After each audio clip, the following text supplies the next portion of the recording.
전 세계 35개만 운영하는 울트라 럭셔리 호텔 아만, 2025년 세계 최고 호텔 1위 로즈우드, 글로벌 럭셔리 브랜드 랭킹 1위 만다린 오리엔탈, 럭셔리 호텔이라는 개념을 만든 원조 리츠칼튼, 지금 서울에 오픈 예정인 호텔 브랜드들입니다. 여기에 파라다이스는 장충동에 5,500억을 투자하고 쉐라톤, 메종 델라노까지 오픈합니다. 1박에 100만 원이 넘는 호텔들이 향후 5년 안에 최소 7개가 동시에 들어올 예정인데요. 그런데 더 흥미로운 건 이 호텔들이 고른 위치입니다. 아만과 메종 델라노는 강남을 선택했습니다. 당연히 강남이지 라고 생각할 수 있죠. 근데 나머지를 보면 로즈우드는 용산, 리츠칼튼 남산, 만다린 오리엔탈 도심, 파라다이스 장충동, 분명 강남을 갈 수 있었을 텐데 가지 않았습니다. 왜 하필 지금 서울의 호텔들이 모여들까요? 그리고 이 호텔들은 왜 강남을 선택하지 않았을까요? 오늘 그 이야기를 하나씩 해보겠습니다. 안녕하세요. 공간 콘텐츠 이야기 들려드리는 우창균입니다.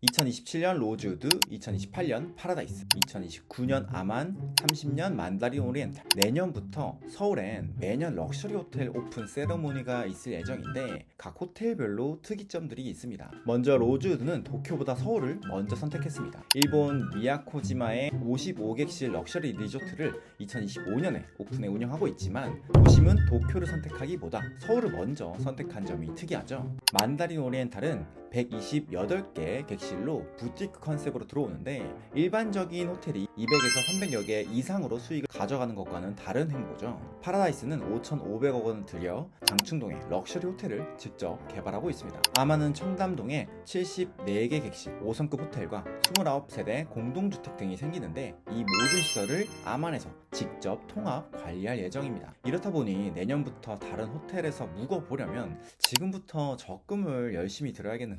아무튼 호텔들이 이렇게 연쇄적으로 오픈하는 건 단순히 테스트를 해보는 수준은 아닌 것 같죠. 브랜드 호텔들이 확신을 갖고 서울에 집중하고 있는데요. 그리고 그 확신에는 수치적 근거가 있습니다.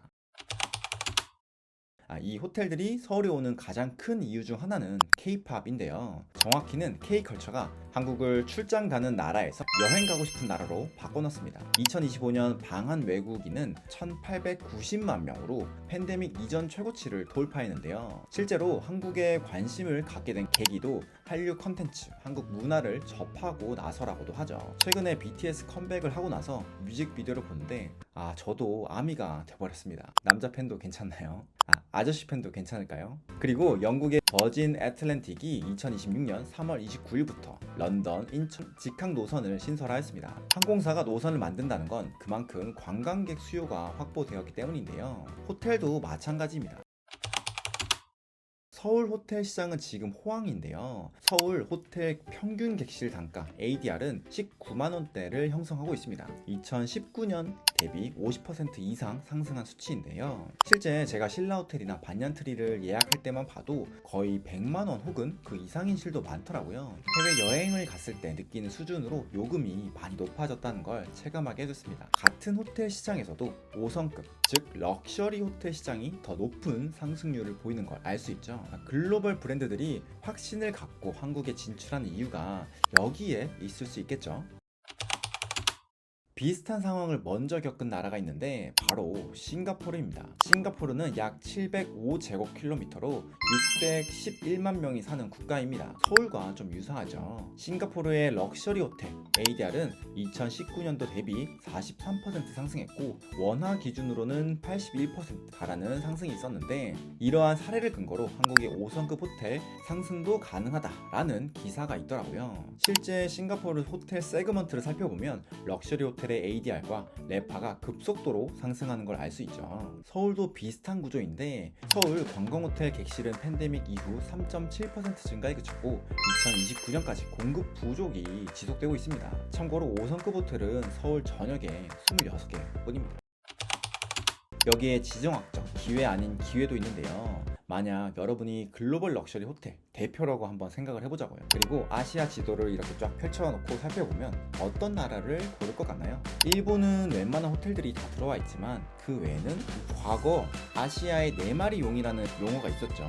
한국, 대만, 홍콩, 싱가포르가 있었는데 홍콩은 정치적으로 좀 불안해졌고 대만도 중국의 위협으로 인해 리스크가 있다고 좀 보이지 않을까요? 서울이 K컬처라는 강력한 무기를 갖고 있다는 사실이 분명히 눈에 띌 것 같습니다. 제가 제주에서 호텔을 기획하고 개발하면서 느낀 건 호텔의 입지 기준은 경치 좋은 곳이기도 하지만 동시에 이러한 숫자들이 맞아떨어지는 곳이어야 한다는 것입니다. 관광객, ADR, 레파, OCC처럼 수치적인 증거가 있어야 호텔이 확신을 갖고 결정을 할 수 있는 것이죠. 이제 서울의 호텔들이 오는 이유는 알았는데 여기서 재밌는 질문이 하나 남아있습니다. 이 호텔들은 서울 안에서 어디를 선택했을까요? 아참, 여기까지 내용이 유익하셨다면 구독과 좋아요 잠깐 부탁드릴게요. 6개 호텔의 위치를 한번 살펴보겠습니다. 아마는 청담동, 메종 델라노는 강남. 근데 나머지 호텔들을 한번 보면 로즈우드는 용산이고 리츠칼튼은 남산 근처, 만다린 오리엔탈은 도심, 파라다이스는 장충동이죠. 생각보다 많은 호텔들이 강남 대신 다른 곳을 선택을 했습니다. 이유가 뭘까요? 전세계 최고급 호텔의 공통점이 하나 있는데 바로 옆에 큰 공원입니다. 런던의 만다린 오리엔탈은 하이드파크에 위치해 있기도 합니다. 로즈우드도 뉴욕 센트럴파크 근처에 위치해 있는데 용산을 선택한 건 용산 공원이 서울의 센트럴파크가 될 수 있을 거라는 판단이 있었고, 이상하게 호텔에 가면 부지런하게 살고 싶잖아요. 아침에 산책이나 러닝을 할 수 있는 공원이 있으면 너무 좋을 것 같지 않나요? 물론 강남에 이미 많은 호텔들이 자리 잡고 있습니다. 그랜드 인터컨티넨탈, 파크하얏트, 조선 팰리스, 안다즈, 여기에 아만까지 생길 예정이죠. 글로벌 브랜드 입장에서 강남이 선점된 곳입니다. 후발주자가 들어가면 차별화보다는 오히려 경쟁이 치열해지겠죠. 하지만 용산, 남산, 한남동은 지리적 위치에 비해 호텔이 좀 전무한데 동시에 국립중앙박물관, 용산공원, 그리고 리움, 현대카드 라이브러리 등 문화시설까지 풍부하죠. 럭셔리 호텔이 좋아할 요소가 무궁무진합니다. 호텔은 형성되어 있는 상권을 선택하기도 하지만 상권을 만드는 역할을 하는데요. 에이스 호텔은 전 세계적으로도 새로운 장르의 호텔로 유명하잖아요. 2009년에 에이스 호텔이 뉴욕 29번가에 오픈을 하였는데 과거 가발 도매상이나 길거리 노점상들이 즐비한 지역이었습니다. 이 에이스가 버려진 호텔을 인수해서 가죽 소파와 공동 작업 공간을 갖춘 뉴욕에서 가장 핫한 로비로 탈바꿈시켰는데요. 그 후에 각종 호텔, 레스토랑, 갤러리들이 생겨나면서 맨하튼의 중심지가 되었죠. 지금은 뉴욕의 주요한 호텔들이 위치한 노매드 지역이라고도 불립니다. 이렇게 에이스 호텔이 상권을 바꾸는 걸 에이스 이펙트이라고 부르기도 하는데요. 실제 이곳은 2019년 아마존 창업가 제프 베조스가 24층 빌딩 꼭대기에 8천만 달러치 아파트를 매입하면서 더 유명해지기도 했습니다. 이건 베조스 이펙트? 죄송합니다.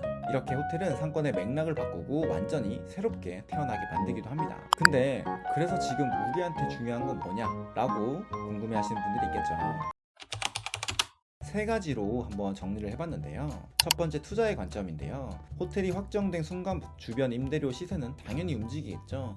용산공원 인근에 위치한 용리단길, 원효로는 이미 영향을 받고 있으니 관찰 포인트 중 하나입니다. 그리고 주목할 만한 건 최근 서울에는 오피스로 개발하려던 건물을 호텔로 전환하려는 사례가 늘고 있는데, 중구에 있는 티마크 그랜드 호텔은 오피스 계획을 멈추고 복고 서울 명동으로 리모델링 개발을 진행했습니다. 과거 부동산 개발 중 오피스는 무조건 된다 라는 의식이 있었는데 이젠 호텔로 선회하기 시작을 한 거죠. 그리고 장충동도 주목해야 하는데, 파라다이스가 이미 공사를 하고 있는 일대는 바로 맞은편에 신라호텔과 더불어서 국내 럭셔리 호텔의 중심지로 다시금 떠오를 수도 있다라는 의미겠죠. 둘째는 브랜드의 관점인데요. 아만의 자매 브랜드 자누는 아저브다이 힐스라는 상권에 들어섰죠. 기어부터 에르메스가 위치해 있습니다. 로즈우드나 만다린 오리엔탈 같은 럭셔리 호텔 내부엔 전용 스파나 멤버십 클럽이 있기도 한데, 이런 호텔들이 서울에 들어오면 주변 리테일과 F&B의 기준점도 높아지겠죠. 내수 고객은 물론이고 서울을 방문한 관광객도 로즈우드, 아만을 찾을 테고, 그때 인근에 위치한 모든 브랜드들은 기회이자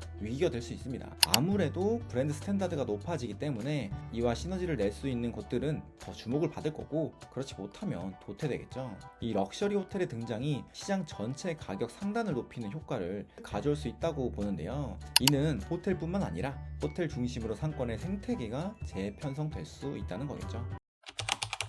세 번째, 소비자의 관점인데, 호텔에 대한 소비자의 인식 자체가 바뀌고 있습니다. 호텔은 더 이상 잠만 자는 곳이 아니라 공간이나 분위기, 컨텐츠를 소비하는 경험적 대상이 되었죠. 저 같은 경우에도 호텔을 잠을 자러 가는 게 아니라 특별한 날, 특별한 경험을 위해 기꺼이 비용을 지불하게 되더라고요. 1박에 100만 원이 넘는 호텔이 서울에 동시에 들어온다는 건 그 가격을 낼 수 있는 소비자가 분명히 있다는 뜻이겠죠. 그럼 그 경험을 한 사람은 다른 공간에서도 당연히 같은 기준을 요구하지 않을까요? 카페나 레스토랑, 사무실을 가도 기준선 자체가 달라질 수 있습니다. 로즈우드 아만 같은 호텔이 서울의 일상에 들어오면 공간에 대한 한국 소비자의 눈높이가 높아질 것 같은데요. 단순히 호텔의 이야기가 아니라 서울이라는 도시의 공간 경험 전체에 영향을 줄 수 있다는 거겠죠.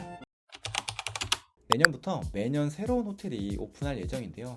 너무나도 기대되는데 강남을 선택한 곳도 있고 용산이나 도심을 선택한 호텔도 있습니다. 호텔 브랜드의 전략이 다를 것 같은데 정말 열심히 돈을 모아서 하나씩 가본다면 분명히 좋은 경험이 되지 않을까요? 네, 오늘 이야기 어떠셨나요? 유익하고 재밌으셨다면 구독과 좋아요 부탁드리겠습니다. 감사합니다.